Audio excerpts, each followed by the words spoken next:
नमस्ते। स्वदेशी आत्मनिर्भर भारत में आप सभी का स्वागत है, अभिनंदन है। स्वदेशी आत्मनिर्भर भारत के 53वें पुष्प में आज हमें जिन महानुभाव का मार्गदर्शन मिलने वाला है, बहुत ही अद्भुत है। मैं एक बार परिचय करा देता हूँ।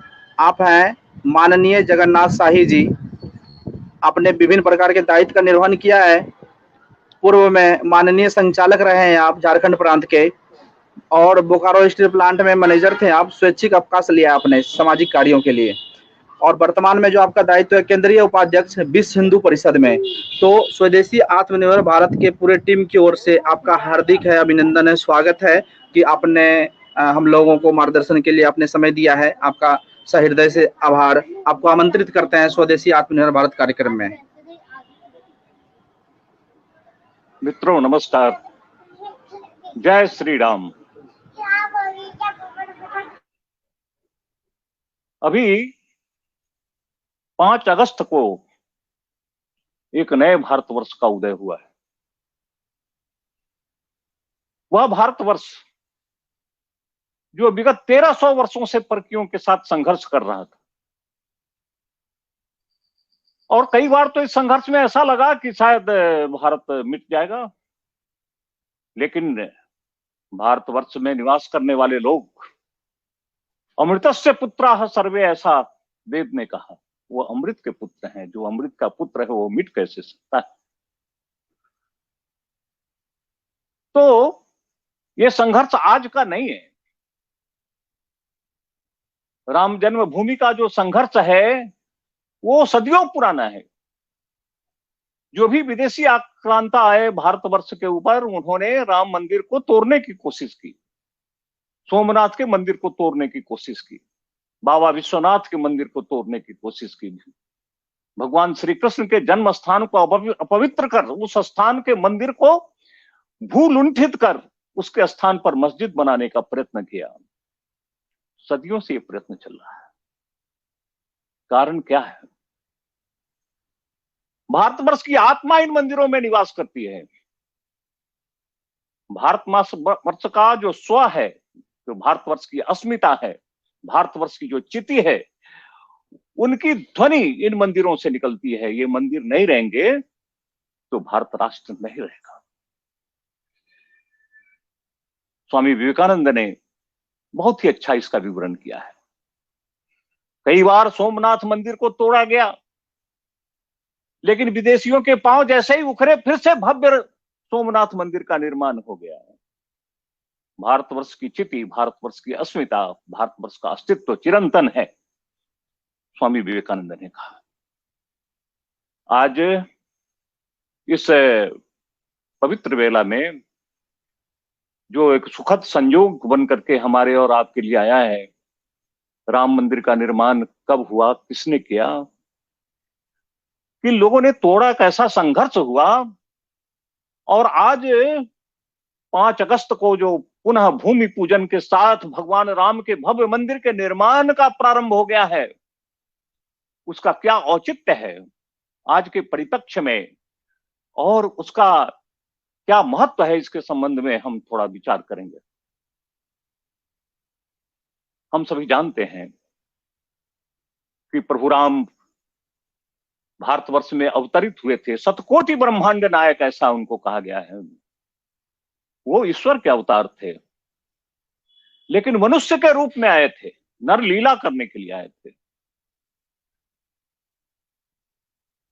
उनमें राग द्वेष नहीं था, किसी चीज के प्रति अस्पृहा नहीं थी। राम राज्य की स्थापना करने के पश्चात, दैविक भौतिक ताप से संपूर्ण विश्व को मुक्त करने के पश्चात, और उनके मन में भाव आया कि अब हमको यहां से चलना चाहिए। संपूर्ण वसुंधरा में जिस प्रभु राम का राज्य था, चक्रवर्ती शासन, उसके प्रति उनके मन में कोई मोह नहीं था। उन्होंने अपने राज्य को चारों भाइयों में समान रूप से वितरित कर दिया, और अपने हिस्से के राज्य में को लव और कुश में बांट दिया।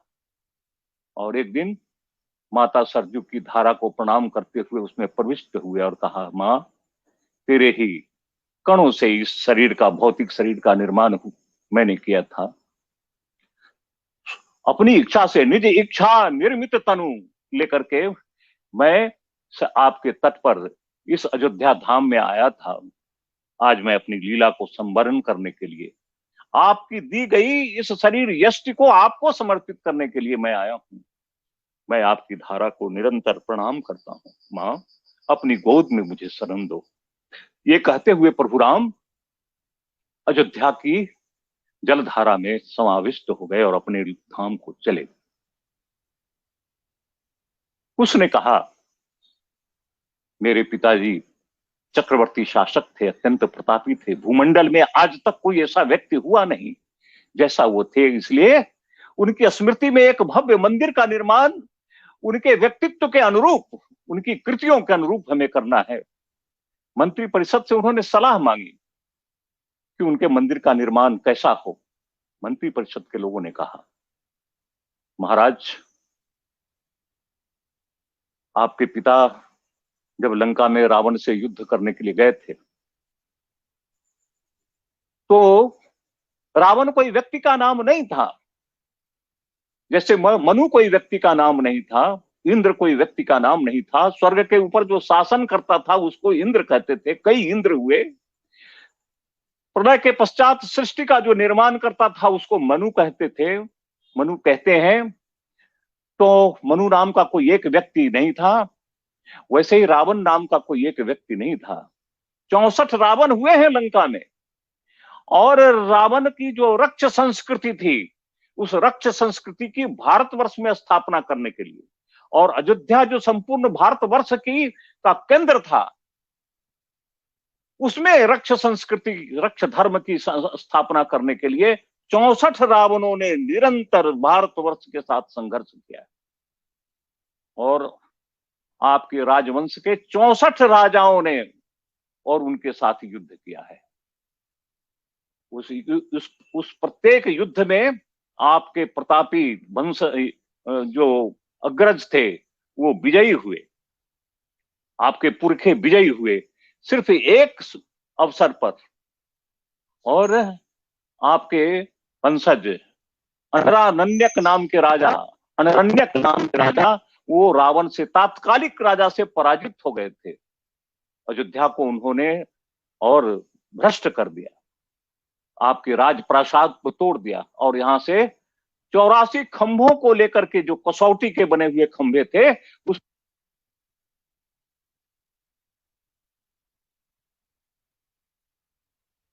तो जब प्रभु राम ने रावण के ऊपर, तात्कालिक रावण के ऊपर, 64वें रावण के ऊपर जब विजय हासिल की, तो महावीर से पूछा, हनुमान जी से पूछा, अरे हनुमान, आप ज्ञानी नाम अग्रगण्यम हैं, आप मुझे सलाह दें कि अपने इस विजय को अक्षुण्ण रखने के लिए हमें क्या करना चाहिए। तो हनुमान जी ने कहा, आपके राजप्रासाद में जो लगे हुए 84 कसौटी के खंभे थे, जिसको रावण यहां पर लेकर के आया था, उसको धूमधाम से के साथ लेकर के अयोध्या वापस आइए। वो 84 खंभे यहां पर हैं। उनके अष्टप्रधान ने कहा, महाराज, उन 84 कसौटी के दुर्लभ खंभों के ऊपर भगवान राम के एक दिव्य मंदिर का निर्माण किया, और उसने उन 84 खंभों के ऊपर खड़ा एक विशाल भव्य भगवान राम के स्मारक का, भगवान राम के मंदिर का निर्माण किया। लेकिन ईसा से 150 वर्ष पूर्व मिलिंदर नाम का यवन, उसने भारत वर्ष पर आक्रमण किया। अयोध्या के ऊपर आक्रमण करते हुए उसने भगवान राम के उस भव्य मंदिर को तोड़कर धराशायी कर दिया। लेकिन भारतवर्ष की छात्र शक्ति फिर से संगठित हुई। कुछ ही वर्षों में अयोध्या को वापस लेते हुए मिलिंदर को वही युद्ध में और सदा के लिए समाप्त कर दिया। लेकिन 150 वर्षों तक एक छोटे से मंदिर में प्रभु राम की उपासना, उनकी पूजा अर्चना होती थी। वो जो भव्य मंदिर जो कुश ने बनाया था, वैसा मंदिर नहीं था कि अचानक एक दिन शकों को पराभूत करने के पश्चात विक्रमादित्य उज्जैनी नगर से निकल करके प्रभु राम का दर्शन करने के लिए अयोध्या में आए और सरजू के तट पर खड़े होकर के प्रभु राम की अभ्यर्थना कर रहे थे, सरजू का गुणगान कर रहे थे, तो विक्रमादित्य ने एक अद्भुत दृश्य देखा कि आसमान से एक काले रंग का व्यक्ति काले रंग के घोड़े पर सवार होकर के और आया है और सरजू के जल में प्रवेश किया है। कुछ समय के पश्चात घोड़े के साथ वो व्यक्ति बाहर निकला है, लेकिन यह क्या, घोड़े का काला स्वरूप और उस व्यक्ति का काला स्वरूप लुप्त हो गया है। उसके स्थान पर उसका घोड़ा श्वेत वर्ण का है, वो स्वयं गौर वर्ण का है, उसके संपूर्ण शरीर से आभाएं निकल रही है। विक्रमादित्य ने प्रार्थना की, हे दिव्य पुरुष, आपके दर्शन से मैं धन्य हो गया, लेकिन आप कौन हैं? कृपया समीप में आकर अपना परिचय दीजिए। तो वो गौर वर्ण का महापुरुष उसने आकर के कहा कि सुनो, मैं तीर्थराज प्रयाग हूं, मेरे तट पर कुंभ का मेला लगा था, संसार के प्राणी अपने पापों का प्रक्षालन करने के लिए हमारे तट पर आए थे। संगम के तट पर उन्होंने अपने पापों का इतना प्रक्षालन किया कि मेरा स्वरूप गौर वर्ण से कृष्ण हो गया, मेरे घोड़े का रंग भी और श्वेत वर्ण से कृष्ण हो गया। लेकिन भगवान राम जिस सरजू के जल में नित्य अपना प्रक्षालन करते थे, वो जल इतना पवित्र है, संसार का पवित्रतम जल स्रोत है। मैं संगम स्नान के पश्चात प्रत्येक और संगम तीर्थ के पश्चात मैं सरजू नदी में स्नान करके फिर से मैं अपने पूर्व स्वरूप में अवस्थित हो जाता हूं। विक्रमादित्य ने कहा, धन्य है हम कि इस घटना के साक्षी बने हैं। आप मुझे आदेश दीजिए कि हमारा और आपका जो आज सम्मिलन हुआ है सरजू के तट पर, उसकी स्मृति में मैं क्या करूं? तीर्थराज प्रयाग ने कहा, विक्रमादित्य, तुमने अपने शौर्य से भारतवर्ष की कीर्ति को संपूर्ण संसार में स्थापित कर दिया।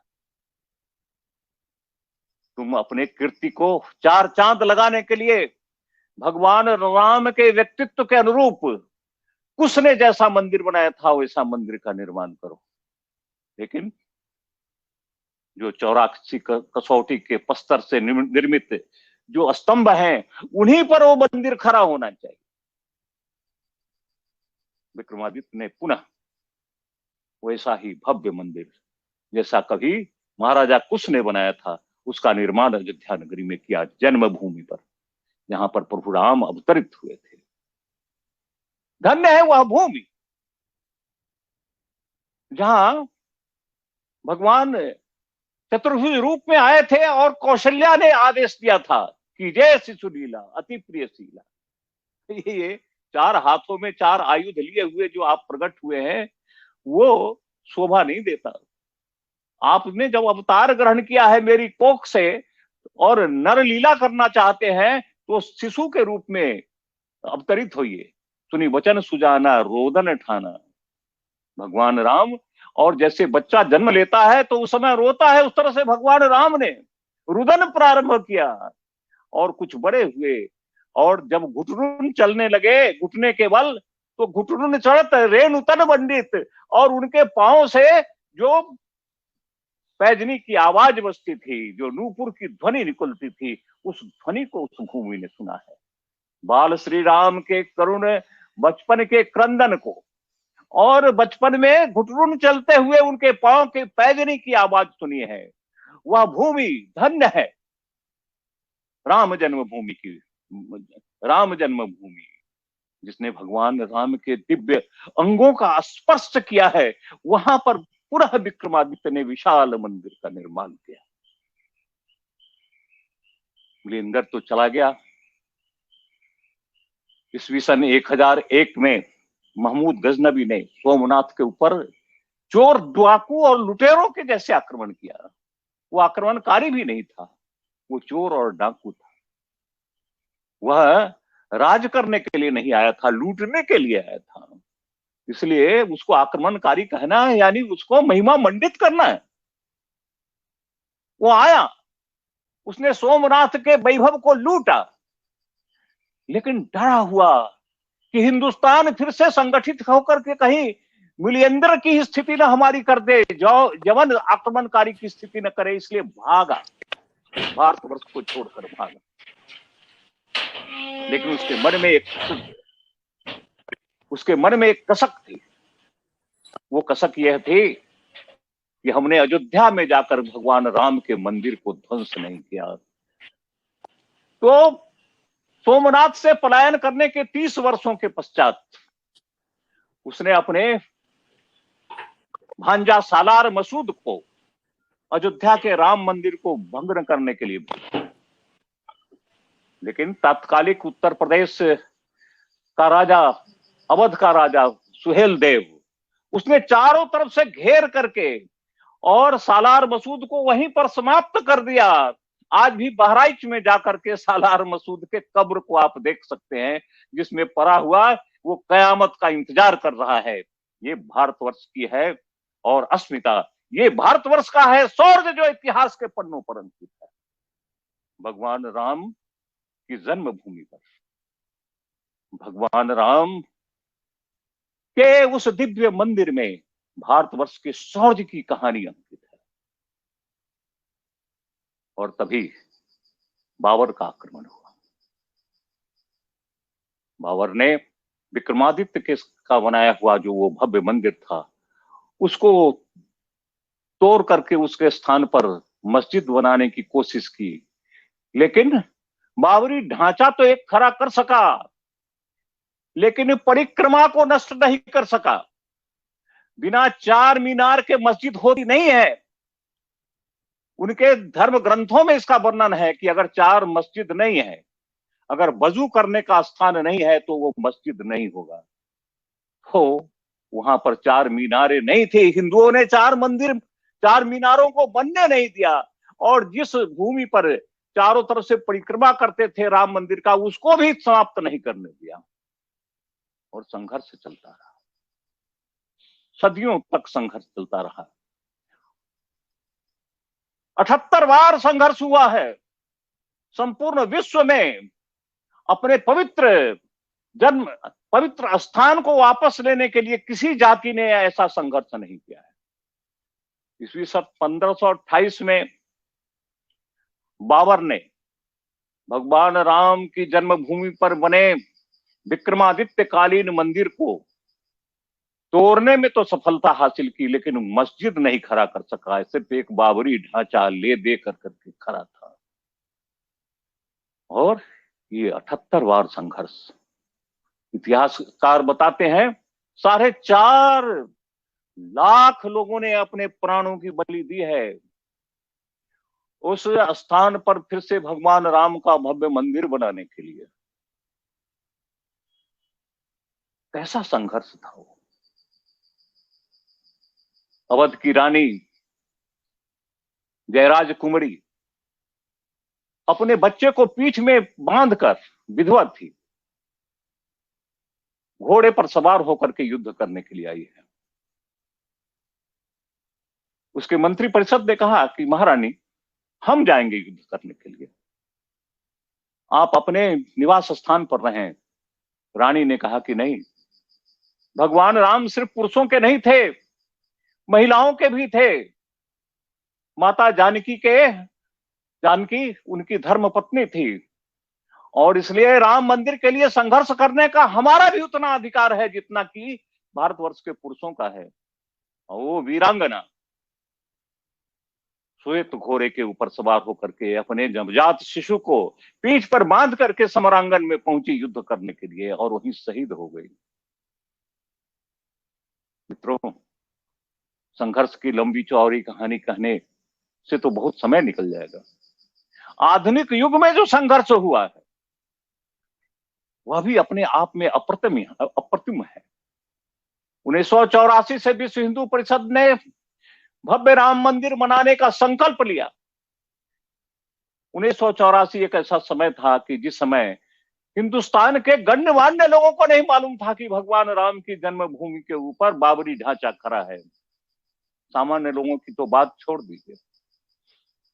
और उस समय जब भारतवर्ष एक तरह से सो गया था, जब भारतवर्ष और भगवान राम के जन्म स्थान पर बने हुए मंदिर को भूल गया था, उस समय विश्व हिंदू परिषद ने प्रण किया और घोषणा की, प्रभु राम को की ओर इंगित करते हुए कहा, सौगंध राम की खाते हैं, हम मंदिर वहीं बनाएंगे।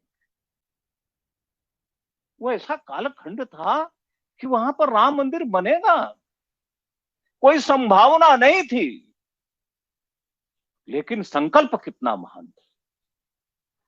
भगवान राम की ही सौगंध खाया विश्व हिंदू परिषद के कार्यकर्ताओं ने, और गांव गांव में जगाने के लिए रथ भेजे और गांव गांव के लोगों को खड़ा किया कि तुम भी संकल्प करो। भारतवर्ष के 3.5 लाख गांवों में से ईंटें आई राम मंदिर बनाने के लिए। भारतवर्ष के 16 करोड़ लोगों ने संकल्प पत्र भरे और उन लोगों ने भी कहा, सौगंध राम की खाते हैं, हम मंदिर वहीं बनाए। और हर वर्ष इस संकल्प के साथ कार सेवकपुरम में पत्थरों की घिसाई, मकराना से, राजस्थान से पत्थर ला करके उसके द्वारा प्रस्तर खंडों का निर्माण जो मंदिर में लगेगा वो प्रारंभ कर दिया गया। कैसा दुर्दम्य और संकल्प था। और भगवान राम को हम हर क्षण कहते थे, राम लला हम आएंगे, मंदिर वहीं बनाएंगे, मंदिर भव्य बनाएंगे। इस संसार के लिए यह अद्भुत संकल्प है। हिंदुओं ने जिस तरह का पराक्रम, जिस तरह का संकल्प, जिस तरह की योजना और अपनी बनाई है, वह संपूर्ण संसार में। मैं एक छोटा सा उदाहरण आपके सामने इस संघर्ष की कहानी की वानगी के रूप में प्रस्तुत करूंगा, क्योंकि अनेकों कहानियां हैं, दिव्य और प्रेरणा से ओतप्रोत कहानियां हैं। उसमें से एक कहानी आपके सामने प्रस्तुत करता हूं। 15 वर्ष का राम कुठारी और 18 वर्ष का शरद कुठारी दोनों भाई हैं, अपनी मां के पास पहुंचते हैं। 1990 के कार सेवा की घटना है। अपनी मां को कहते हैं, मां हम अयोध्या जाएंगे। मां कहती है, बेटे अयोध्या अवश्य जाओ, लेकिन तुम्हारे जाने का प्रयोजन क्या है यह तो बताओ। क्या प्रभु राम के दर्शन के लिए जा रहे हो? क्या तीर्थ यात्रा के लिए जा रहे हो? दोनों भाइयों ने कहा, मां तीर्थ यात्रा तो है ही, लेकिन सबसे बड़ा संकल्प है, भगवान राम ने जहां पर जन्म ग्रहण किया था वहां पर एक बाबरी ढांचा राष्ट्र के लिए कलंक के रूप में खड़ा है। उस ढांचे को भूल लुंठित करके उसके स्थान पर भव्य राम मंदिर निर्माण करने के लिए जा रहे हैं। मां ने कहा, उस मां का भी नाम था सुमित्रा कुठारी। श्री राम कुठारी और शरद कुठारी की मां थी, वो कलयुग की सुमित्रा थे। जैसे त्रेता की सुमित्रा ने अपने दोनों पुत्रों को, लक्ष्मण को और शत्रुघ्न को, भगवान राम राज्य के लिए समर्पित कर दिया था, वैसे ही इस कलयुग की सुमित्रा ने अपने दोनों पुत्रों को भगवान राम के लिए समर्पित कर दिया। बोले, मां ने कहा, बेटे अवश्य जाओ, अवश्य जाओ, अवधपुरी में जाओ, लेकिन मंदिर बना करके ही लौटना। हाँ मां, मंदिर बना करके लौटेंगे, हमने सौगंध खाया है, सौगंध राम की खाते हैं, हम मंदिर वही बनाएंगे। ये हम सबका सौगंध है, सम्मिलित सौगंध है इस हिंदू राष्ट्र का। मां मंदिर बना करके लौटे। दोनों चले गए। उस समय उत्तर प्रदेश में मुल्ला मुलायम सिंह का शासन था। आज भी वह कंस, आज भी वह अत्यायी व्यक्ति जीवित है, लेकिन आंसू उनके पलकों से सूखते नहीं, जैसा अन्याय उसने किया है। उसका पुत्र उसकी बात नहीं मानता और वो 8-8 आंसू और बहाता है, रोता है। लेकिन उस समय तो उसका शासन था, शासन का गुरूर था, सेकुलरिज्म का गुरूर था। समाजवाद का गुरूर था और उसने भी प्रतिज्ञा की थी कि कार सेवक को हम पहुंचने नहीं देंगे जन्मभूमि पर। मनुष्य को कौन कहे, परिंदे भी पर नहीं मार सकेंगे। और अनेकों सुरक्षा के घेरे उसने बनाए, लेकिन भारतवर्ष की सभी सड़कें अयोध्या की ओर चल पड़ी थी। भारतवर्ष के लाखों तरुणाई उन सड़कों के ऊपर चलते हुए अयोध्या में भव्य राम मंदिर बनाने का संकल्प लेकर के और चल पड़ी थी। सभी सड़कें अयोध्या की ओर जा रही थी। लाखों लोग अयोध्या के इर्द गिर्द पहुंच गए, बहुत बड़ी संख्या में, और कारावास में ठूंस दिए गए। लेकिन फिर भी कुछ लाख लोग अयोध्या तो पहुंच ही गए।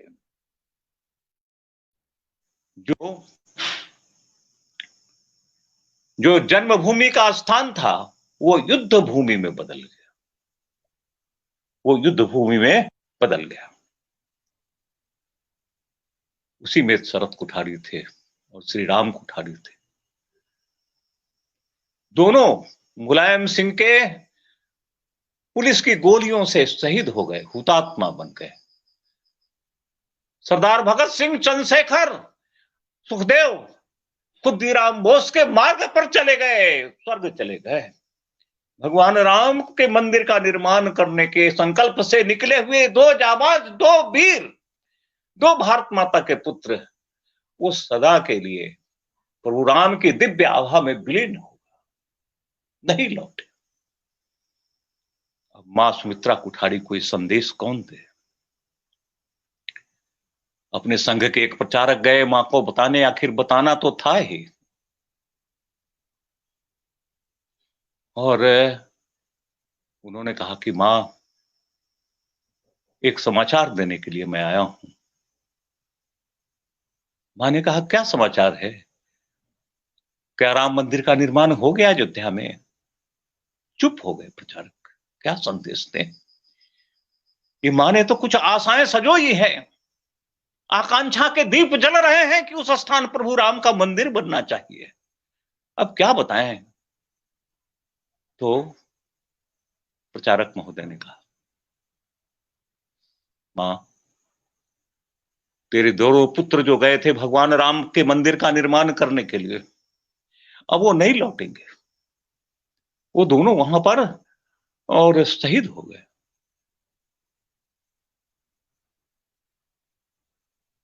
मां ने कहा, अरे जब मंदिर बने नहीं तो लौटते कैसे? मैंने तो उन्हें कहा था कि मंदिर बना करके ही लौटना। जब मंदिर नहीं बना तो उन्हें लौटना नहीं था, उनका यही संकल्प था और मेरा भी उनसे यही अनुरोध था। और ये कहकर के रोने लगी। प्रचारक ने कहा, मां तू क्यों रोती है? अरे भारतवर्ष के धवल स्वर्णिम इतिहास के पन्नों पर तुम्हारे दोनों पुत्रों का नाम सदा के लिए लिख दिया गया, अमर हो गए। वो राम के पार्षद बन गए। वो भगवान राम के हनुमान और जामवान नील की श्रेणी में चले गए। मां तू क्यों रोती है? तेरा कोख धन्य हो गया। तो मां ने कहा, अरे तुम्हें लगता है कि मेरे दोनों पुत्र शहीद हो गए और इसके लिए मैं रो रही हूं? अरे नहीं नहीं नहीं, अरे मैं इसलिए रो रही हूं कि अभी राम मंदिर बना नहीं है और ये दिव्य भारत जब तक भगवान राम का मंदिर नहीं बनेगा तब तक विश्राम नहीं लेगा। फिर से राम मंदिर निर्माण का जब भव्य संकल्प लेकर के लाखों तरुणाई अयोध्या की ओर चल पड़ेगी तो मैं किसको भेजूंगा भगवान राम के मंदिर का निर्माण करने के लिए? क्योंकि मेरे तो दो ही पुत्र थे, दोनों चले गए। मैं अपने इस दुर्भाग्य पर रो रही हूं। तो आज भारतवर्ष जो जीवित है वो इसलिए जीवित है, कभी भारतवर्ष में कौशल्या जैसी मां हुई थी, कभी सुमित्रा जैसी मां हुई थी, गलती करने के बाद भी पछताने वाली कैकेयी जैसी मां हुई थी, और धन्य है हम कलयुग के प्राणी, धन्य है भगवान राम के मंदिर को बनाने के लिए और चलने वाले पथिक हम सब किस कलयुग में भी। और माता सुमित्रा कुठारी हुई थी, अपने पुत्रों को बलिदान के पथ पर भेजने के बाद भी रो रही थी, इसलिए कि अब किसको भेजूंगी। इसलिए भारतवर्ष अमर है, इसलिए भारतवर्ष के प्राण और प्राण सदा के लिए अमर है इन हुतात्माओं के कारण। मित्रों, आज वो 3.5 लाख लोग जो मंदिर के निर्माण के लिए अपने प्राणों का न्यौछावर किया था, आज वो संघर्ष जो 500 वर्षों तक चला था, आज वह संघर्ष जिसने संसार को बता दिया कि हिंदू कभी पराजित नहीं होता है, वो संघर्ष करता है और तब तक संघर्ष करता है जब तक वो विजयी नहीं होता है। उसकी कहानी 5 अगस्त को भगवान राम के मंदिर का निर्माण जो प्रारंभ हो गया है, जब मंदिर निर्माण हो जाएगा तो दिगंत को अपनी यह कथा सुनाएगा। मंदिर, अमर भारत की कहानी, भारतवर्ष के दिव्य अमर पुत्रों की कहानी अयोध्या के उस भव्य मंदिर से निश्रित होकर के दिगंत में व्याप्त होगी। जय श्री राम, जय श्री राम, जय श्री राम। मित्रों, प्रश्न यह उठता है कि एक मंदिर को तोड़ने के लिए ईसा के 150 वर्ष पूर्व से लेकर के आज तक संघर्ष क्यों हुआ? 5 अगस्त 2020 तक भारतवर्ष के लिब्रांडुओं ने, भारतवर्ष के सेकुलरों ने, भारतवर्ष के वामपंथियों ने, भारतवर्ष के में निवास करने वाले कम्युनिस्टों और कांग्रेसियों ने दुरभिसंधि की। 5 अगस्त 2020 तक राम मंदिर नहीं बने, उसके लिए एड़ी चोटी का पसीना एक कर दिया। कांग्रेस ने तो कुछ ज्यादा ही इंतहा कर दी। राम मंदिर को कि कौन कहे, भगवान राम का अस्तित्व मिट जाए, भगवान राम से संबंधित सभी वस्तुएं खत्म हो जाए, सेतुबंध तोड़ दिए जाए, इसके लिए प्रयत्न किया। और तो और इस बेईमान पार्टी ने रघुपति राघव राजा राम का पाठ करने वाली पार्टी ने हल्फिया बयान दिया कोर्ट में जाकर के कि राम हुए ही नहीं थे। इतना बड़ा बेईमान तो बेईमानी भी नहीं है। ऐसे दुष्ट लोग, लेकिन देश की आकांक्षा, देश का विश्वास, हिंदू राष्ट्र का विश्वास, देश हिंदू राष्ट्र की आकांक्षा आज तक न पराजित हुई है और न होगी। हम विजयी लोग हैं। जिजीविषा हमारा प्राण है। हम सोने वाले लोग नहीं हैं। राष्ट्रे जागृयाम वयम, कोटि कोटि जगाने वाले इस देश में हैं। स्वर्गीय अशोक सिंघल जैसे लोग इस देश में हैं। शरद कोठारी, श्री राम कोठारी जैसे दिव्य हुतात्मा इस देश में हैं। उस देश की आत्मा को कौन रोक सकता है? तो आखिर क्यों वो बार बार भगवान राम के मंदिर को तोड़ना चाहते थे? हम इतिहास से अनभिज्ञ, पौराणिक गाथाओं से अनभिज्ञ, भारतवर्ष की प्रकृति से अनभिज्ञ लोग जिस बात को नहीं जानते उस बात को वो हमारे शत्रु जानते हैं। भारतवर्ष के जो परकीय लोग हैं वो जानते हैं। उनके कानों में कभी वशिष्ठ ने जो कहा था वो शब्द गूंजते रहते हैं। ये हिंदू राष्ट्र नहीं है यदि राम नहीं है, ये वशिष्ठ ने कहा। न तत्र भविता राष्ट्रम यत्र रामो न विद्यते। जहां राम नहीं है वहां राष्ट्र नहीं है, ये हिंदू राष्ट्र नहीं है। न तत्र भविता राष्ट्रम यत्र रामो न विद्यते। राम ही हिंदू राष्ट्र की आधारशिला है। अगर राम नहीं होंगे तो राम नहीं होगा। और तुलसीदास जी ने, भगवान वशिष्ठ ने राम को परिभाषित किया और तुलसीदास जी ने अवध को परिभाषित किया। तुलसीदास जी ने कहा, तहां अवध जहां राम निवासु, तहीं दिवस जहां भानु प्रकाशु। जैसे दिवस वही होता है जहां पर सूर्य प्रकाशित होता है, वैसे ही अवध वहां होता है जहां पर सूर्यवंशी राम होते हैं। तहा अवध जहां राम निवास। और संपूर्ण विश्व के इतिहास में घटित घटनाओं ने इसको सिद्ध कर दिया कि राम नहीं है तो राष्ट्र नहीं है। मैं उदाहरण देकर के आपको समझाऊंगा। कभी भारतवर्ष की सीमा ईरान तक थी। ईरान अर्थात आर्यन। ईरान का जो राजा था वो अपने को आर्य मिहर कहता था, आर्य सम्राट कहता था। हमारी सीमा वहां तक लगती थी। भगवान राम की यशोगाथा वहां तक गाई जाती थी, ईरान तक। और हिंदू राष्ट्र ईरान तक था। अपनी माता कैकेयी वहीं से आई थी। सिस्तान नाम का जो एक स्थान है, उनका एक प्रांत है, वहां की राजपुत्री थी, वहां से आई थी अयोध्या में।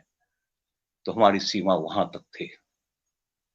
आज वो ईरान, आज वो सिस्तान हिंदू राष्ट्र के अंतर्गत नहीं है, क्योंकि वहां पर राम नहीं है, इसलिए हिंदू राष्ट्र नहीं। जब राम वहां से निर्वासित हो गए तो वो राष्ट्र नहीं रहा। मित्रों,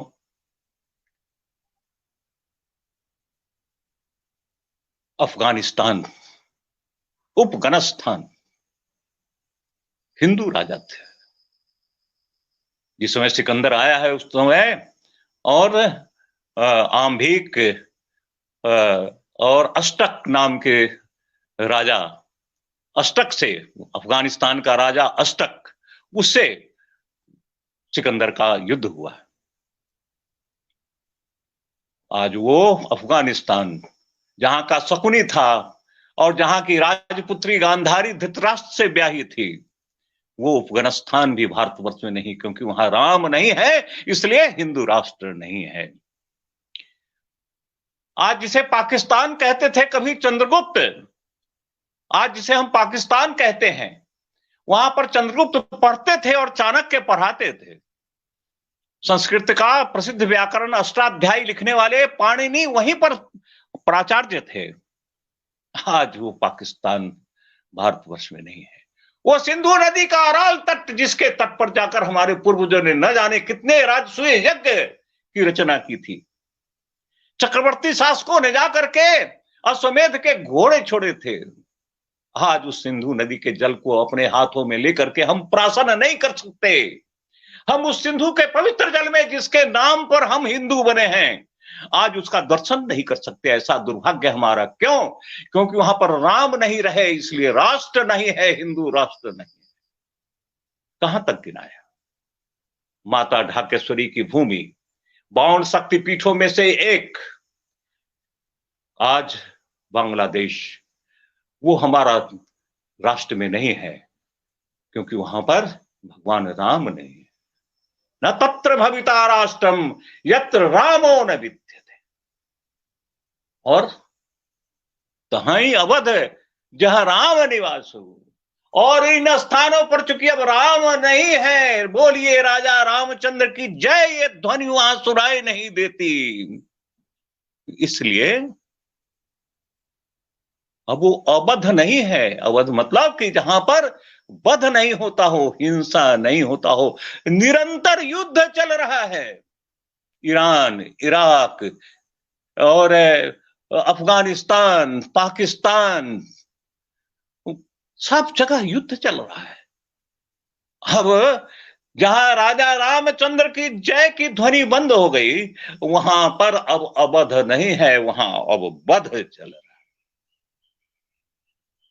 आपस में मर रहे हैं, मुसलमान आपस में लड़ रहे हैं, शिया सुन्नी को काट रहा है, सुन्नी शिया को काट रहा है, दोनों मिलकर के अहमदिया को काट रहे हैं, अहमदिया इन सब को काट रहा है। अब वो अवध, जहां राम है वहीं अवध है, तो न हिंदू राष्ट्र है न अवध है। ये हमसे अधिक हमारे शत्रुओं को मालूम है, हमारे दुश्मन इस बात को अधिक जानते हैं। न तत्र भविता राष्ट्रम यत्र रामो न विद्यते। इसलिए इस राष्ट्र को समाप्त करने का एक ही उपाय है, राम को समाप्त कर दो तो यह देश समाप्त हो जाए। राम को समाप्त करो। और इसलिए सदियों से जाने दुश्मन संपूर्ण विश्व भगवान राम की उस दिव्य भूमि पर बने मंदिर को तोड़ने के लिए बारंबार और संपूर्ण दुनिया आती रही, युद्ध होता रहा, हम रक्त बहाते रहे, लेकिन हमारा भी संकल्प दिव्य था, महान था, हम मंदिर वहीं बनाएंगे। और आज हमारा संकल्प पूरा हो गया है। अब कुछ समय के पश्चात मंदिर के शिखर दिखाई देने लगेंगे, भगवान राम की 8 पहर वहां पूजा होगी और वहां पर संपूर्ण भारत की कौन कहे, संपूर्ण विश्व से लोग वहां पर पहुंचेंगे।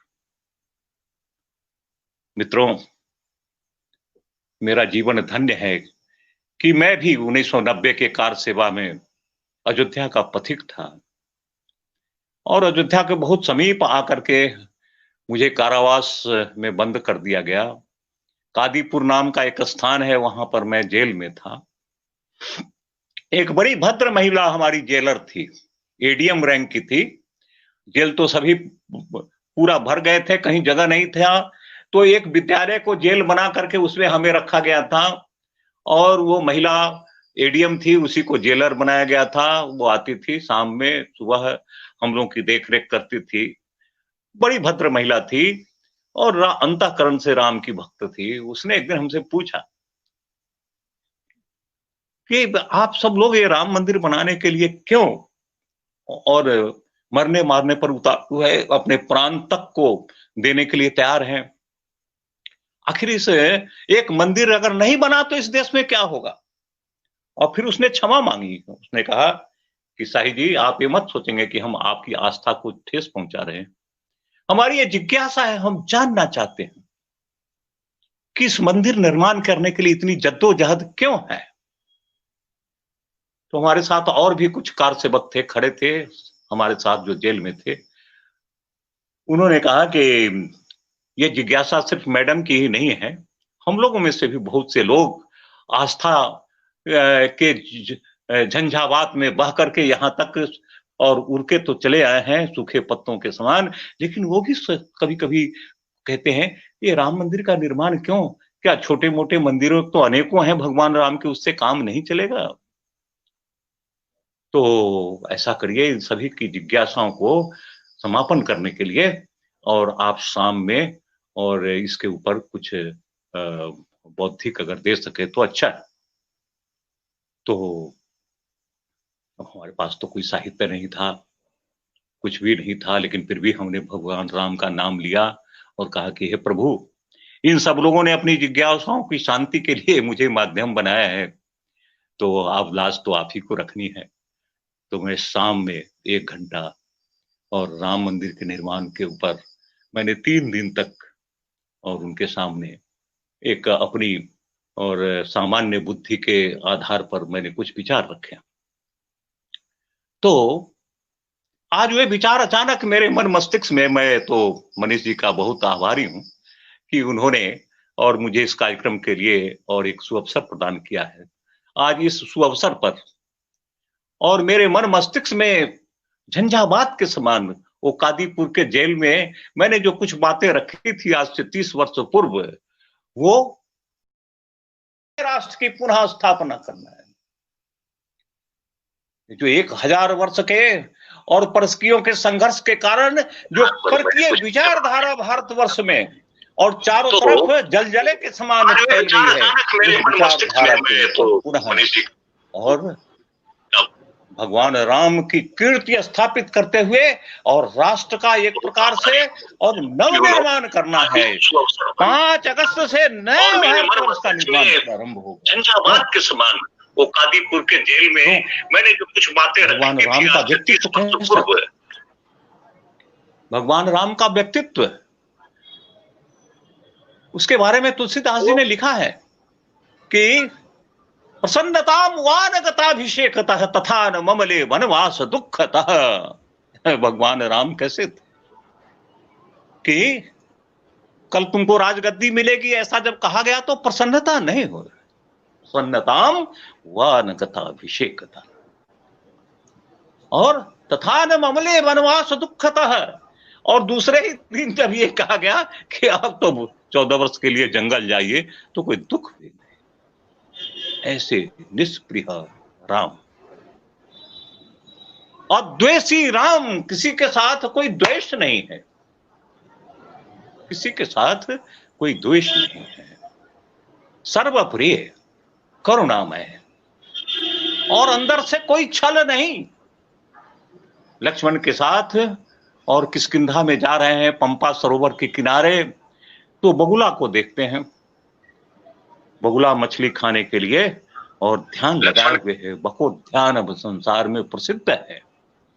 लेकिन प्रभु राम माननीय जगन्नाथ साहिब कभी सोच नहीं सकते कि कोई प्राणी दूसरे प्राणी को खा जाएगा। बहुत बहुत स्वागत और आभार। तो देखते हैं कि संत के समान बगुला ध्यान लगाए हुए है, वो तो मछली खाने के लिए ध्यान लगाए हुए है, लेकिन उनको लगता है कि वो मेरा नाम स्मरण कर रहा है, वो संत है। लक्ष्मण पश्य पंपायाम बकोयम परम धार्मिकः स्नैह स्नैह पदम धत्ते मत्स्य हिंसं शंकया। पानी के जल में आलोड़न बिलोरन नहीं हो, कंपन नहीं हो, नहीं तो मछली भाग जाएगी, इसलिए बगुला पांव भी बढ़ाता है तो बहुत धीरे से बढ़ाता, उसके पद निक्षेप से जल में हलचल नहीं हो, नहीं तो ट्रबल्ड वाटर में मछली भाग जाएगी। लेकिन भगवान राम कितना पवित्र हृदय है, निश्चल हृदय। वो कहते हैं लक्ष्मण इस सरोवर में इस बगुले को देखो, ये तो परम धार्मिक है, बकोयम परम धार्मिक है, अपने पांव को भी धीरे धीरे आगे बढ़ाता है, कहीं मेरे पांव से कुचल कर कोई मछली मर न जाए। इतना निश्चल हृदय है, इतना पवित्र हृदय और इतने निष्प्रिय स्थिति प्रज्ञ, उस प्रभु राम के हृदय में अपने बैरी से को मटियामेट करने का, बैरी को समाप्त करने का, नाम शेष करने का संकल्प बचपन से था। माता कौशल्या ने, जल्दी आ जाओ, माता सुमित्रा और कैकेयी ने उन्हें बताया था, मेरे पुत्र देखो जल्दी जल्दी रावण जो 64वां रावण है लंका का, वो हमारी सनातन संस्कृति को नष्ट करके उसके स्थान पर रक्षा संस्कृति की स्थापना करने के लिए बेचैन है, संघर्ष कर रहा है, हमारे 64 पीढ़ियों का बैरी है, तुम्हारे पूर्वज अनरण्यक का बधिक है, कभी अयोध्या में घुस करके हमारे राजप्रासाद को तोड़ फोड़ दिया था। और तब प्रभु राम के उस निश्चल हृदय में अपने राष्ट्र के शत्रु के साथ बदला लेने का और भाव अग्नि के समान धधक रहा था। और प्रभु राम को जब मौका मिला के साथ तो गए लंका में और समूल नाश कर दिया, समूल नाश कर दिया, रहा न कुल कोई रोमन हारा, ऐसा बचपन का सभी का स्वागत और अभिनंदन। 64 पीढ़ियों के बैरियों को समाप्त कर दिया। हम उसी प्रभु राम के वंशज हैं, भारतवर्ष की ओर जो गिद्ध दृष्टि लगाए हुए, भारत माता के और भूमि को जिन्होंने दबा लिया है, भारत माता के वाम और दक्षिण बाहुओं को काट करके जिन्होंने राष्ट्र का निर्माण किया है, ये जो मंदिर बन रहा है भारतवर्ष के कोटि कोटि हृदय में, इस भगवान राम के हृदय में शत्रु को भूलुंठित करने का जो संकल्प था, वो संकल्प भारतवर्ष के 130 करोड़ लोगों के हृदय में धधकेगा। जी क्या हुआ? इसके लिए भगवान राम का मंदिर बना रहे हैं। भारतवर्ष का सोया हुआ पौरुष जागे। हिम का और महान मुकुट धारण करने वाली भारत माता, जिसके पांवों को तीन ओर से हर कर समुद्र प्रक्षालित करता है, वो भारत माता और पुनः से विश्व विजयी हो। मैं कहता हूँ ठीक है, आप जुड़ गए, मैं अभी भगवान राम ने लंका में जा करके रावण के ऊपर विजय प्राप्त किया था। कुछ प्रश्न है तो भारतवर्ष का निर्माण होना प्रारंभ हो गया इस 5 अगस्त। कुछ भी पूछ लीजिएगा, बोलना कि अभी तक तो हम राम मंदिर वह प्रतीक राम मंदिर जी के बारे में अभी उसके तक तो हम पढ़ते ही आपके आज जो भी के हो परिप्रेक्ष्य में सबसे बड़ी सार्थक। हाँ नहीं आप हाँ नहीं धन्यवाद नहीं करना आपको, बस क्वेश्चन पूछना है, कोई क्वेश्चन पूछ लीजिएगा। कुछ आवाज आ रही है? जी तो जी। आज के युग में कैरियर सबसे बड़ा हो गया। कैरियर, विकास, अपना विकास और कैरियर। लेकिन भगवान राम के चरित्र का अवलोकन कीजिए। अयोध्या में आते हैं विश्वामित्र और राजा दशरथ से कहते हैं, निश्चर निकर सता वही मोही, मैं आयऊ याचन प्रभु तो ही। राक्षस लोग जो है हमको यज्ञ नहीं करने देते हैं और इसलिए तुम्हारे 2 पुत्र चाहिए यज्ञ की रक्षा के लिए। और दशरथ कहते हैं कि ये तो दुर्मुहे बच्चे हैं अभी, और मैं कैसे इनको युद्ध के मैदान में ढकेल दूं, मैं चलता हूं युद्ध करने के लिए। विश्वामित्र कहते हैं कि नहीं, राष्ट्र की नई तरुणाई चाहिए, नई पीढ़ी चाहिए। अब आप तो चौथेपन में प्रवेश करने वाले हैं, कब तक आप करेंगे? विश्वामित्र के साथ प्रभु राम और लक्ष्मण चल पड़ते हैं, किशोर हैं, उनके सामने भविष्य है। वो ये नहीं कहते हैं कि अभी तो हम यंग हैं, अभी तो हमको यूनिवर्सिटीज में जाना है, हमें अपने कैरियर को संवारना है। चल पड़ते हैं, जंगल की ओर चल पड़ते हैं विश्वामित्र के साथ। और कभी ऐसा घनघोर जंगल नहीं देखा था। सूर्यम पश्चित, ऊपर सूर्य की रोशनी नीचे नहीं आती, ऐसा घनघोर जंगल है। उस जंगल में प्रभु राम विश्वामित्र के साथ जा रहे हैं। विश्वामित्र से प्रश्न करते हैं, हे मुनिवर, मेरे गुरुदेव, आज तक कभी हमने ऐसा घनघोर जंगल देखा नहीं, ये कौन सा जंगल है? विश्वामित्र को इसी प्रश्न की प्रतीक्षा थी। भारतवर्ष की तरुणाई, भारतवर्ष की नई पीढ़ी ये प्रश्न करे, ये जंगल क्यों है, ये जंगल क्या है? और तब विश्वामित्र उत्तर देते हैं कि जिसको तुम जंगल कहते हो, कभी ये जनसंकुल नगर था, यहां पर जौहरियों की दुकानें थी, बड़ी बड़ी अट्टालिकाएं थे, राजप्रासाद था। राम कहते हैं फिर ये जंगल कैसे बन गया? तो विश्वामित्र कहते हैं, रक्ष धर्म और संस्कृति के पोषक रावण ने और मलय और करुष नाम के जनपद को आतंकवादी गतिविधियों के द्वारा और उजाड़ दिया है। लोग यहां से पलायन कर गए हैं। आज हिंदुस्तान में भी लोग पलायन कर रहे हैं ना, मानपुर से पलायन कर रहे हैं, यहां तक कि राजधानी दिल्ली के कई मोहल्लों से पलायन कर रहे हैं। विश्वामित्र ने कहा कि रक्ष धर्म और संस्कृति के उन्नायक रावण ने यहां पर ऐसी स्थिति पैदा की है, अपनी आतंकवादी गतिविधियों के कारण यहां के लोगों को भागने के लिए मजबूर कर दिया है। भगवान राम ने कहा, भारतवर्ष की ऐसी दुर्दशा, इक्ष्वाकु कुल के होते हुए ऐसी दुर्दशा, समुद्र पार से भारतवर्ष में अभियान चलाते हुए भारतवर्ष की दुर्दशा करने वाली रावण की ऐसी हिमाकत। गुरुदेव आदेश तो कि हम लोगों को क्या करना चाहिए? भारतवर्ष की नव तरुणाई को, भारतवर्ष की नई पीढ़ी को, भारतवर्ष को दुर्दशा मुक्त करने के लिए क्या करना चाहिए?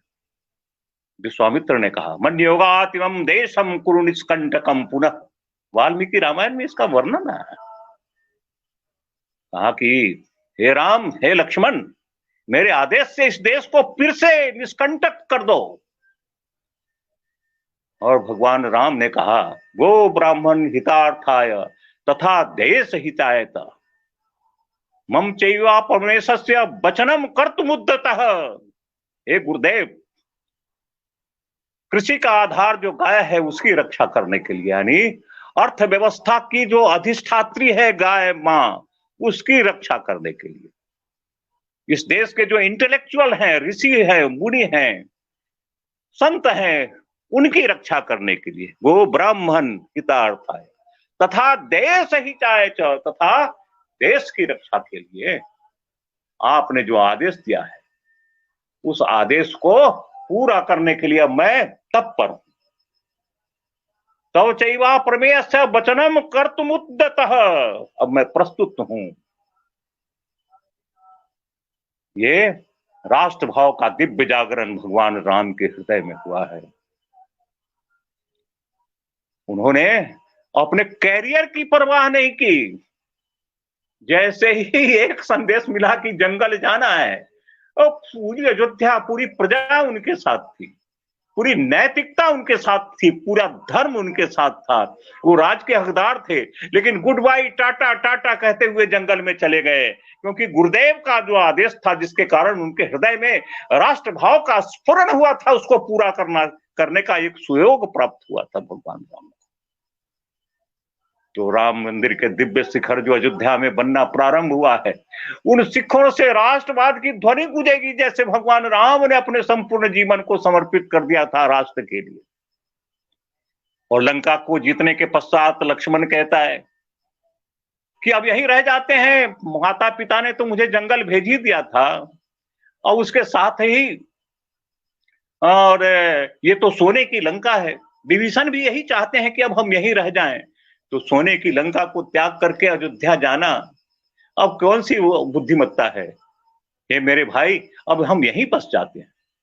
लेकिन भगवान राम का वह दिव्य संदेश जो लक्ष्मण को उन्होंने दिया है, अपि स्वर्णमयी लंका मेन रोच्यते लक्ष्मण जननी जन्म भूमिश्च स्वर्गादपि गरीयसी। हे लक्ष्मण, यद्यपि लंका स्वर्ण मंडित है, तुमने ठीक ही कहा, मैं न रुच्यते लक्ष्मण, लेकिन लक्ष्मण मुझको रुचता नहीं है। क्यों? क्योंकि जननी मां और जन्मभूमि स्वर्ग से भी बढ़ करके, तो ये दिव्य जन्मभूमि भारतवर्ष की, वो संसार की किसी भी और संपदा से बढ़ करके है। ये भाव अयोध्या में निर्मित हो रहे और भव्य मंदिर के शिखरों से गुंजित होगा संपूर्ण भारतवर्ष के कोटि कोटि हृदयों में। ये आज के परिप्रेक्ष्य में भगवान राम मंदिर निर्माण की सार्थकता है। मित्रों, समय बहुत हो गया है। समरसता का संदेश देगा ये मंदिर। निषाद, वनवासी, हनुमान, सबरी, सबको जोड़ेगा। ये समन्वय का संदेश देगा, क्योंकि अयोध्या की भूमि समन्वय की भूमि रही है। 24 तीर्थंकर जो जैनियों के हुए हैं, उनमें से 22 तीर्थंकर अयोध्या के थे। ऋषभ देव जिन्होंने प्रारंभ किया जैन धर्म का, वो सूर्यवंशी थे, भगवान राम के वंश के थे। भगवान बुद्ध ने अपने जीवन के 31 चातुर्मास अयोध्या और अयोध्या के बगल में जो श्रावस्ती है उसमें किए हैं। और सिख धर्म के महान गुरु संस्थापक गुरु नानक देव ने यहीं पर ब्रह्मसर में आकर के तपस्या की है अयोध्या में। और भगवान राम के मंदिर को मुक्त करने के लिए दशमेश गुरु गोविंद सिंह ने सेना को साज करके औरंगजेब से राम मंदिर को मुक्त करने के लिए संघर्ष इसी अयोध्या में किया था। इसलिए समरसता का मंदिर, समन्वय का मंदिर, हृदय हृदय को जोड़ने का मंदिर, राष्ट्रभाव के मंत्र को संपूर्ण भारतवर्ष में बुझाने के लिए इस मंदिर का निर्माण हो रहा है। आज के युग की ये आवश्यकता है। मित्रों, हम धन्य है हमारा जीवन कि इस युग में हमारा जन्म हुआ। आंखों से सदियों के पाप को प्रक्षालित होते हुए, प्रायश्चित करते हुए और फिर से भव्य विशाल मंदिर निर्माण करते हुए हम देखेंगे। वहां तक प्रभु राम की जाकर के आराधना करेंगे। जय श्री राम, जय श्री राम, जय श्री राम, भारत माता की जय। जय जय जय श्री राम, माता की जय। माननीय जगन्नाथ शाही जी ने बहुत ही सुंदर व्याख्यान दिया, हम सभी ने सुना है और कार्यक्रम के माध्यम से बहुत सारे लोग अपने को देख रहे हैं। आप श्रीमान जी के बारे में सुना तो था कि बहुत अच्छा वक्तव्य देते हैं चीज़ों, लेकिन पहली बार मैं लाइव सुना हूँ आज। आपके बारे में सुना पहले बहुत था, लेकिन पहली बार लाइव सुनने के बाद मतलब हमें ये लगता है कि जो भी जिस इस माध्यम से जुड़े होंगे कार्यक्रम के साथ जरूर भाव विभोर हो गए होंगे, क्योंकि आपने जिया है उस जिंदगी में। आप जब राम मंदिर का आंदोलन चल रहा था उस समय एक बड़ी भूमिका में थे, अब बड़ा काम किया आप लोगों ने। तो आपने जो कहा बिल्कुल ही हम लोगों के लिए बिल्कुल नया था, क्योंकि आपने ग्राउंड लेवल की चीज़ों को बताया और कहीं ना कहीं हम लोग राम भगवान से बहुत कुछ सीखेंगे और जो आने वाली पीढ़ी है वो राम भगवान के नाम से सीख के अपने आप को आगे बढ़ाएंगे। अपने साथ कार्यक्रम में बहुत सारे लोग जुड़े हुए हैं, तो मैं एक बार आमंत्रित करना चाहूँगा। अपने साथ संदीप जी जुड़े हुए हैं IIT दिल्ली से, उन्नत भारत अभियान, आप वहीं कार्यरत हैं। तो संदीप जी का कुछ प्रश्न है माननीय श्रीमान जी से। तो संदीप जी अपना एक बार माइक ऑन करके एक बार जरा प्रश्न पूछें आप।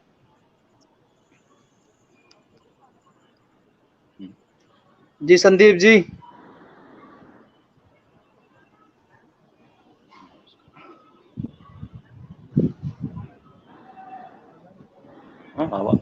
मेरी आवाज जा रही है? आपका आवाज नहीं आ रहा संदीप जी।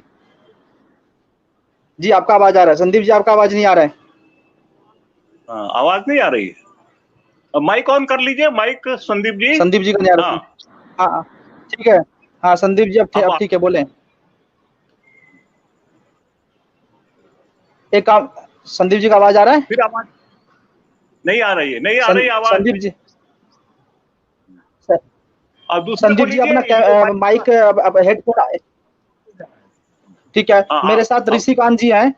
ऋषिकांत जी हमारे साथ में IIT दिल्ली से रिसर्च स्कॉलर हैं ऋषिकांत जी। तो ऋषिकांत जी से आपसे कुछ पूछना चाह रहे हैं। जी ऋषिकांत जी आपका स्वागत, अभिनंदन है, बताएं। मैं ऋषिकांत कुमार, रिसर्च स्कॉलर हूँ IIT दिल्ली में। भाई साहब ऋषिकांत जी, जोर से। हाँ आवाज नहीं आती, आवाज बढ़ाइए। हाँ भाई साहब अब ठीक है, बोलिए, थोड़ा तेज बोलिए। हाँ भाई साहब आवाज आ रही है? हाँ अभी आ रही। जी जी अब आ रहा है, बोले। हाँ भाई साहब, जनसंख्या नियंत्रण कानून आना चाहिए। एक आपने सही सवाल गलत व्यक्ति से पूछा है। ये सरकार का काम है, और आपके पड़ोस में कोई सरकारी व्यक्ति हो, माने राजनीतिक व्यक्ति, तो उससे जरूर पूछिए और बोलिएगा कि शाही जी ने भी ये इच्छा जाहिर की थी। क्योंकि हिंदू धर्म में तो हम लोग रेडी हैं मानने के लिए, लेकिन मुसलमान धर्म में लोग नहीं मानते हैं।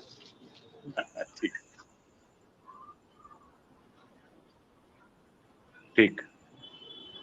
तो ऋषिकांत जी का जो सवाल है, तो क्या है, ये सरकार, सही बात है कि सरकार ऐसा कानून बनाएगी, तो हम लोग जो भी है, संदीप जी को बुलाऊंगा। संदीप जी अपना कैमरा एक बार माइक म्यूट करें, अनम्यूट करके अपने। जी संदीप जी बोलिए। आपका आवाज नहीं आ रहा है, एक काम करिए, आप हेडफोन निकाल के बात करिए, हेडफोन निकालिए, अब आवाज नहीं आ रहा आपका। विशाल, हमारे साथ विशाल जी जुड़े हुए हैं। विशाल जी PhD स्कॉलर हैं और अरिहंत पब्लिकेशन में आप राइटर भी हैं। तो विशाल जी, और प्रदेश में आप अभी स्वदेशी आत्मनिर्भर भारत का भी काम देख रहे हैं, प्रमुख है। तो विशाल जी आपका स्वागत, अभिनंदन है, बताएं। जी नमस्कार मनीष जी, विशाल जी धन्यवाद। जी मनीष जी नमस्कार, धन्यवाद। आवाज आ रही है जी? हाँ बताएं। जी जी आ रही है, बोले, आप बोलिए। जगन्नाथ जी, माननीय जगन्नाथ भाई साहब का को प्रणाम। मेरा एक प्रश्न था कि वर्तमान संदर्भ में प्रभु श्री राम के चरित्र से हम सबको युवाओं को क्या सीखना चाहिए। और दूसरा प्रश्न मेरा ये था कि प्रभु श्री राम के मंदिर निर्माण में युवाओं की क्या सार्थक भूमिका अभी होनी चाहिए जिससे कि सफल हो, क्योंकि अब आने वाली पीढ़ी जो है युवाओं की है और हमारा देश भी युवा आबादी का है, तो किस प्रकार से हम अपने संस्कृति और ठीक है सभ्यता का संरक्षण करें युवाओं का। भाई मेरा जो ये बौद्धिक अभिसंपन्न हुआ है उसके उत्तरार्ध में मैंने तो वही बताया है कि जो राम मंदिर बन रहा है उससे हमें क्या क्या प्रेरणा मिलेगी। तो उसमें मैंने तो एक चीज बताया कि देश का शत्रु हमारा शत्रु है। भगवान राम के जैसे सौम्य चरित्र के भी अंतस में अपने शत्रु को और नामशेष करने की और एक इच्छा धधक रही थी और उन्होंने उसको पूरा करके दिखाया। फिर भगवान राम के हृदय में जो राष्ट्र भाव का अंकुरन हुआ है उसके संबंध में मैंने बताया। तो मेरे जो बौद्धिक का जो उत्तरार्ध है वो इसी विषय को समर्पित है और समरसता का संदेश दिया प्रभु राम ने, जिसे आप सोच सकते हैं कि राजकुमार वो जंगल जा रहा है और वो हाथ जोर से केवट से प्रार्थना कर रहा है कि केवट विलंब हो रहा है, मुझको इस पार से उस पार कर दो। आज ये प्रजातंत्र के युग में कोई एमएलए और एमपी को कोई एक केवट रोक करके तो देखे कि क्या उसकी दुर्दशा होती है। लेकिन भगवान राम मांगी नाव न केवट आना, कहीं तुम्हार मरम में जाना, ऐसी समर्पणता का भाव भगवान राम ने दिखाया। और भगवान राम ने कहा कि जब मैं लौटूंगा तो फिर तुमसे मिलते हुए जाऊंगा। और पुष्पक विमान से लौट रहे हैं, गए थे पैदल, लौटे हैं हवाई जहाज से। और जैसे ही गंगा का तट आया है तो प्रभु राम कहते हैं पायलट को, ए पायलट ये हवाई जहाज को थोड़ा नीचे उतारो। क्यों? अरे केवट 14 वर्षों से हमारा इंतजार कर रहा है इस गंगा के तट पर, हम उसको लेकर के अयोध्या जाएंगे। तो पायलट कहता है कि इस जहाज में तो 1 इंच जगह नहीं है किसी को बैठाने के लिए। राम कहते हैं वो मैं करूंगा। और जहाज नीचे उतरता है, हवाई जहाज। केवट आता है, भगवान राम उसको बैठारी परम समीप, पूछी कुशल कह कर बीन। आप देखो, थोड़ा ध्यान दो, तुलसीदास ने जो रामायण में लिखी है ऋषि जी, वो भगवान राम कुशल पूछते हैं। और बैठाया कहाँ? बैठारी परम समीप। और परम समीप तो भगवान राम के 2 ही बैठे हुए थे, एक तरफ भगवती सीता बैठी थी, दूसरे तरफ लक्ष्मण बैठे थे। कहाँ बैठाया? लक्ष्मण को कहा कि लक्ष्मण थोड़ा तुम कॉकपिट में जाकर के थोड़ा इधर उधर कैप्टन से थोड़ी बात करो, मैं थोड़ा और इससे बात करता हूँ, ये हमारा जो केवट है। बैठारी परम समीप, ये समरसता का संदेश प्रभु राम का चरित्र देता है। मैंने बताया ना, आपका जो कोई एमएलए और एमपी होगा उसको बोलिएगा कि थोड़ा, और किसी केवट को बोलिएगा कि इसका थोड़ा नाव लाने में विलंब करके तो क्या करता है। फिर चक्रवर्ती सम्राट दशरथ का पुत्र श्री राम, शतकोटि ब्रह्मांड नायक प्रभु राम, और केवट की अटपटी वाणी को सुनता है और लौटते समय लेकर के अयोध्या जाता है। और उस अयोध्या में सबको वापस कर देते हैं प्रभु राम। कहते हैं कि अब जाओ, ये गणेश परिक्रमा दिल्ली में जो आज के नेता लोग करते हैं, अब वो करना नहीं है। अब गृह जाऊं सखा तुम भजहु मोहि दृढ़ नीम, सदा सर्वगत सर्वहिता जानी करहूं अति प्रेम। मेरे संपर्क में रह करके वैसा ही प्रेम सबसे करो, अपने अपने घर जाओ, बिखर जाओ यहां से अयोध्या से। लेकिन सिर्फ एक निषाद को अपने पास, केवट को अपने पास रख लिया भगवान राम। और जाने और कहा तुम मम प्रिय भरत सम भाई। पहले तो हम 4 भाई थे, अब 5 भाई हो गए, 5वां भाई तुम निषाद हो, मछली खाने वाला निषाद, जिसके शरीर पर पूरे वस्त्र नहीं थे वो निषाद, लोगों को और पेट पालने के लिए नाव से इस पार से उस पार जाने वाला एक श्रमिक निषाद। उसके साथ ऐसा व्यवहार किया प्रभु राम ने। और सिर्फ निरंतर राजधानी में आने का परमिशन सिर्फ केवट को दिया। सदा रहूं पुर आवत जाता, भगवान राम ने कहा, हमेशा अयोध्या आते जाते रहना।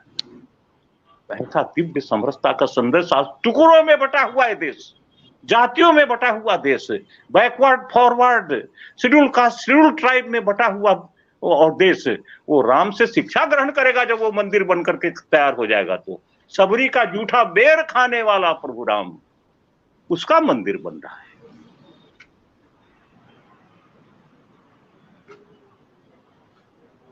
जी, कहीं ना कहीं विशाल जी को सवालों का जवाब मिल गया होगा। बोला जाता है सर्वधर्म समावृत्ति, सर्व जाति समामति, सर्व सेवा प्राणिति। तो सभी धर्मों के साथ समान भाव, सभी के साथ समानता का भाव, सभी के साथ प्रेम भाव, कहीं ना कहीं हम सीख सकते हैं भगवान श्री राम से। और अपने साथ में और भी कई सारे लोग, सिद्धार्थ जी सिक्किम से जुड़ने वाले थे कि वहाँ पे नेटवर्क समस्या के कारण नहीं जुड़ पाए।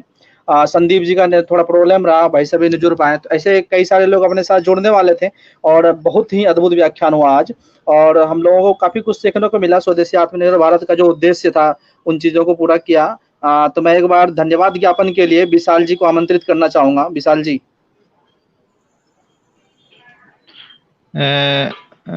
माननीय जगन्नाथ शाही जी भाई साहब का